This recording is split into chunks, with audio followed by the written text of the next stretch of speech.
Macklin Celebrini just became the highest paid player in the entire NHL, and he did it at 20 years old. On July 29th, the San Jose Sharks locked their young superstar into a 5-year extension worth $94 million, carrying an average annual value of $18.8 million a season. That number breaks the record set less than a month earlier by Leo Carlson, and it's already reshaping how teams think about paying their franchise players. Let's start with what this contract actually looks like.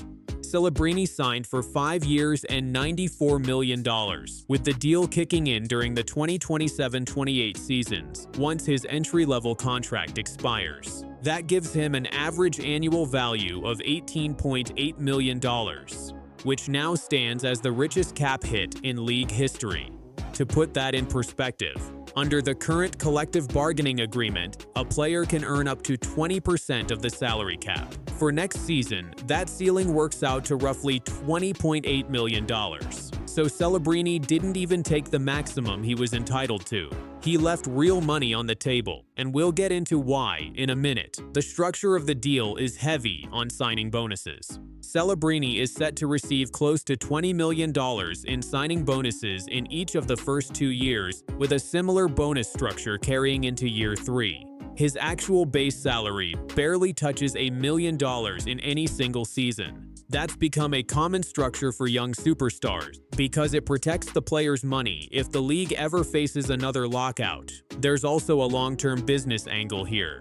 This deal buys out 1 full year of Celebrini's future unrestricted free agency. Instead of testing the open market at 26, he'll now stay under contract with San Jose all the way through the 2031-32 season.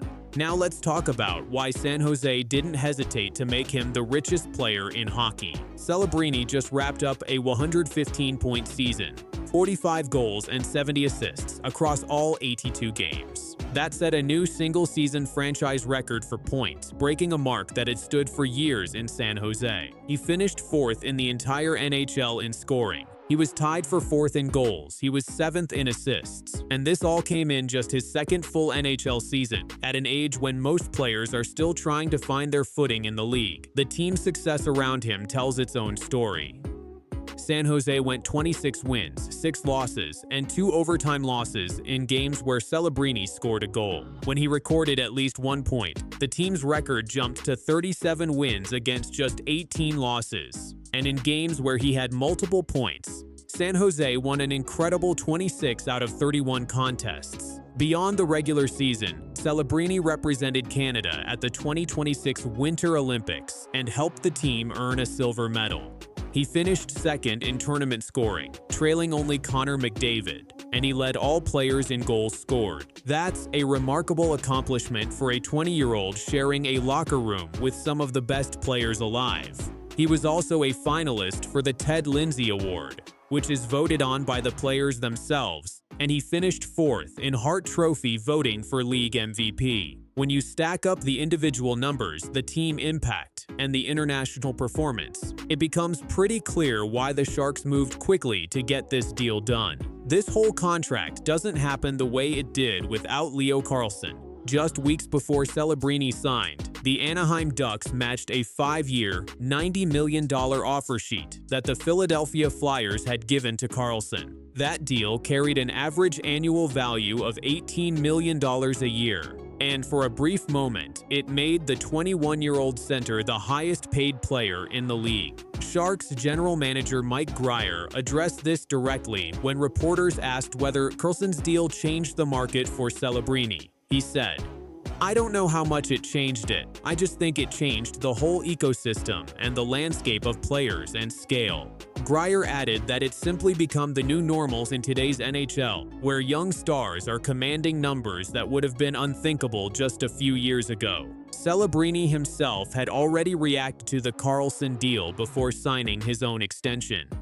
He said the number surprised people at first, since $18 million a season hadn't really been seen in the league before. But he made it clear he believed Carlson earned every bit of it, and that those kinds of numbers were about to become standard as the salary cap continues climbing. What's interesting is how similar the two contracts are in structure. Both feature heavy signing bonuses loaded into the front years, and both cap hits landed within $1 million of each other. Carlson's deal set the bar, Celebrini's deal cleared it, and it only took about 3 weeks for the record to change hands. Here's the part of this story that stands out the most. Grier revealed that Celebrini could have pushed for the full maximum allowed under the salary cap, and the team would have given it to him. Instead, Celebrini chose a lower number to help San Jose build a stronger roster around him. Grier explained it this way: "We're very thankful that he was willing to give us some flexibility and take a little bit less and leave some money on the table to help us continue to grow our team." This wasn't a last-minute decision either.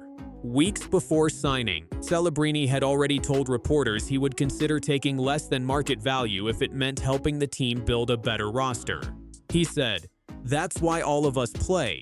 We want to win. We're competitive, and we want to win." He pointed to players like Sidney Crosby and Nathan MacKinnon as examples of stars who accepted team-friendly numbers to keep their rosters competitive.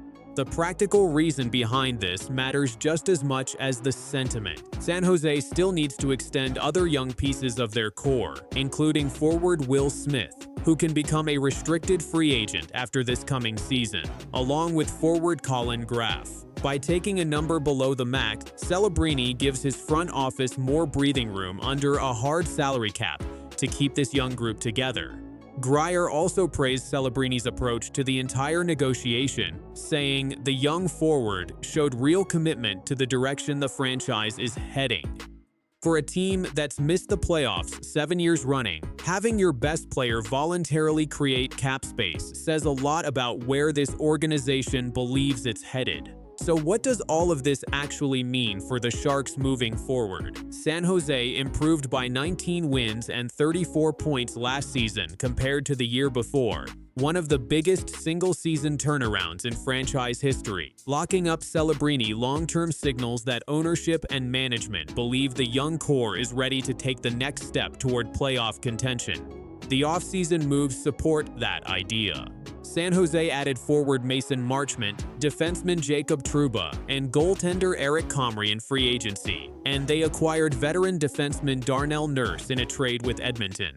They also signed Ivar Stenberg, the second overall pick in this year's draft, to his entry-level deal. For the league as a whole, this contract adds another data point to a market that keeps climbing.